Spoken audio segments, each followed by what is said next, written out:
JSW cement present CSAC media football 2025-এর দ্বিতীয় দিনে বড় চমক। এই প্রথম সিএসএসি ক্লাবের 69 বছরের ইতিহাসে ছেলেদের পাশাপাশি ফুটবল মাঠে দাপট দেখালেন মেয়েরা। এদিন ক্লাব তাঁবুতে উপস্থিত হয়েছিলেন ক্রীড়া সাংবাদিক অরূপ বিশ্বাস এবং উপস্থিত ছিলেন প্রাক্তন ফুটবলার দীপেন্দু বিশ্বাস। এদিন মন্ত্রী মাঠে নামার আগে মেয়েদের উৎসাহ বাড়ালেন এবং বক্তৃতাও রাখলেন। কি বললেন, বিশেষ কিছু মুহূর্ত রইল আপনাদের জন্য।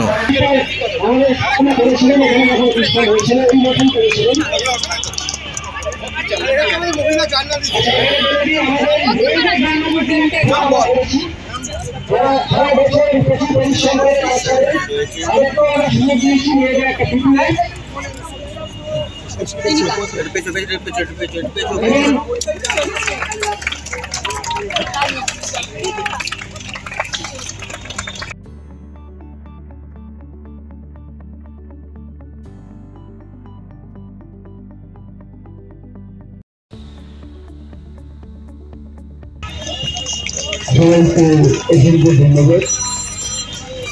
আমাদের পূর্বে কাজ করছেন আমাদের sports journalist club, sports journalist ক্লাবের সভাপতি সম্পাদক সহ সকলকে আন্তরিক অভিনন্দন জানাই।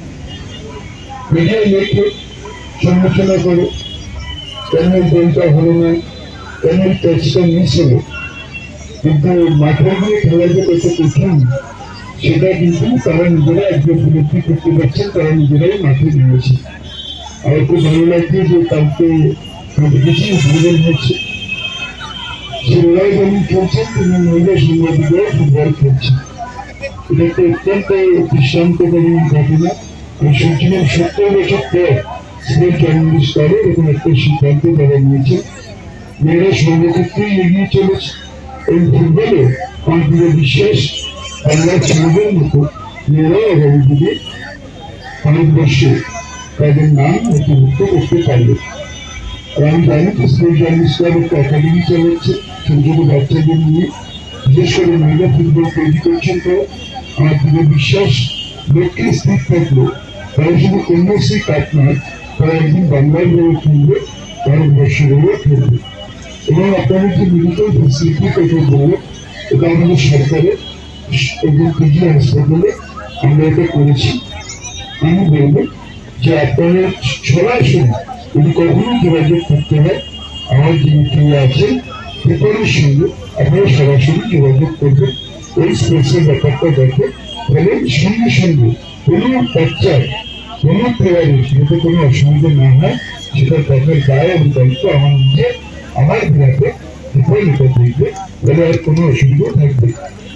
একটা কথা ঠিক যে অনেক খেলাধুলোর প্রচেষ্টা খুব কম। আমরা ছোট থেকে আগে কোন খবরের কাগজ যারা দেখতেন যে খবরের কাগজ সকালবেলা পড়তে হবে, আমরা খবরের কাগজটা প্রথম দিনে উল্টে দিতাম, প্রথমে চেষ্টা করতাম, খেলা দিয়ে শুরু করতাম। তো এখনো আছে প্রিন্ট মিডিয়াতে, এখনো পেপারে একটা পেজ কারোর দুটো পেজ স্পোর্টসের খবর থাকে। কিন্তু স্পোর্টসে এই যে ছোট্ট ছোট্ট গ্রাম থেকে উঠে আসা ছেলেরা এত দারিদ্রতা সত্ত্বেও তারা আজকে যে এখানে উঠে এসে ভারতবর্ষে তাদের জায়গা করে নিচ্ছেন, বাংলাদেশে আজকে চ্যাম্পিয়ন নিচ্ছে, সেই খবরগুলো কোথাও থাকে না। ক্রিকেটে কোনো একটা প্লেয়ার তাকে কি বললেন কে তার বাচ্চাকে তুলে নিবে তার খবর হয়। আমার গ্রাম থেকে কঠিন পরিশ্রম করে অন্তত 50 মাইল ট্রেনে করে এসে কলকাতা আমাকে ফেলে তারা আজকে ভারতবর্ষ এবং বাংলার মুখ উজ্জ্বল করছে, সেই খবরটা অন্তত আমাদের সংবাদ করতে থাকে। তো প্রিন্ট মিডিয়াতে থাকলেও ইলেকট্রনিক্স মিডিয়াতে কখন খেলার খবর দেখায় আমি নিজেও জানি না। আজকে ইলেকট্রনিক্স মিডিয়াতে খেলার খবরটা উঠেই গেছে। আমার মনে হয় যে খেলাধুলোকে প্রমোট করতে গেলে শুধু একটা সরকার চেষ্টা করলে হবে না। আপনারা জানেন যে আমাদের মাননীয় মুখ্যমন্ত্রী ক্রীড়াপ্রেমী মুখ্যমন্ত্রী 34 জায়গায় জিতেছেন, সবাইকে সরকারি চাকরি দিচ্ছেন এবং 50 লক্ষ টাকা তিনি রিওয়ার্ড ঘোষণা করেছেন। আমরা চাই তারও ছেলেরা বেশি করে ফুটবল খেলুক, ক্রিকেট খেলুক, সমস্ত খেলা তারা খেলুক, আমাদের সরকার পাশে আছে। আমরা 8টা একাডেমি করেছি, আমরা খুশি হব। কারণ ফুটবল একাডেমি খোঁজদার সেখান থেকে আজকে বাংলার under 13, under 15, under 17, under 19 80% player আজকে আমাদের একাডেমি থেকে রয়েছে। আজকে আমাদের ডায়গ্রাম আছেন আমাদের জুয়েল সরকার, আরো 3 জন জুয়েল তো এখন ভারতবর্ষের স্বপ্ন, যারা সব জুয়েলকে নিয়ে স্বপ্ন দেখছে থেকে গোল্ড নিয়ে আসবে। আমরা আরো একাডেমি 4টে রিসেন্ট চালু করছি, সরকার rifle shooting, badminton, tennis, table tennis সবগুলো চালু করছি। আমরা মেয়েদের ফুটবলে চালু করছি 2 একাডেমি, একটা কলকাতায়, একটা পুরুলিয়াতে। আমাদের সরকার আমরা চেষ্টা করছি, কিন্তু তার প্রচার দরকার, প্রসার দরকার। এটা বাচ্চা ভালো খেলছে, তাই গ্রামে যদি সেই খবরটা না যায়, তাই মা বাবা যদি জানতে না পারে, তাহলে কি করে সেখান থেকে আরো 4টে ছেলে ফুটবলে অথবা ক্রিকেটে অথবা হকিতে অথবা জিমন্যাস্টিকে এগিয়ে আসবে, সেটা কিন্তু আমাদের সবাইকে বলা উচিত। তাহলে আমি মিডিয়ার কাছে অনুরোধ করবো, নিশ্চয়ই রাজনীতি অন্যান্য খবর যত ইচ্ছে করুন, কিন্তু কিছুটা জায়গা অথবা স্পোর্টসের জন্য রাখুন, তাহলে আমাদের বাংলা স্পোর্টসে এগিয়ে যেতে পারবো। আমি সবাইকে অসংখ্য অসংখ্য ধন্যবাদ এবং আমাকে ডাকার জন্য অভিনন্দন জানাচ্ছি। আমাকে ডাকেনি। প্রথম ওরা যে অভিযোগ ছিল যে কাকার এই অবস্থা কেন, তোমরা এগো আমি আছি।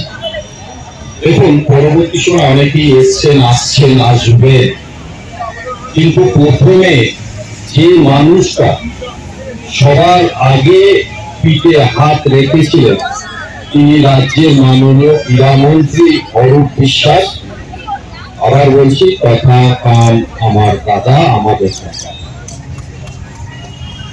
এই তাবুটা সাজানোর পর উনি আবার ওই লনে বসে আমাকে বলেছিলেন, এই পেছনটা তোরা কাজে রাখছিস না কেন? আজকে অরূপটা খুশি হবে যে অরূপ 13-25 থেকে আমরা এখানে বিনা অর্থ ছাড়া, আমরা এদের কাছে কোনো অর্থ নেই না, ফুটবল কিটস, টিফিন এবং শান্তিদের মতন একজন রয়েছে। আমি শান্তিদেরকেও অনুরোধ করবো, দীপেন্দ্রকেও অনুরোধ করবো পাশে থাকার জন্য।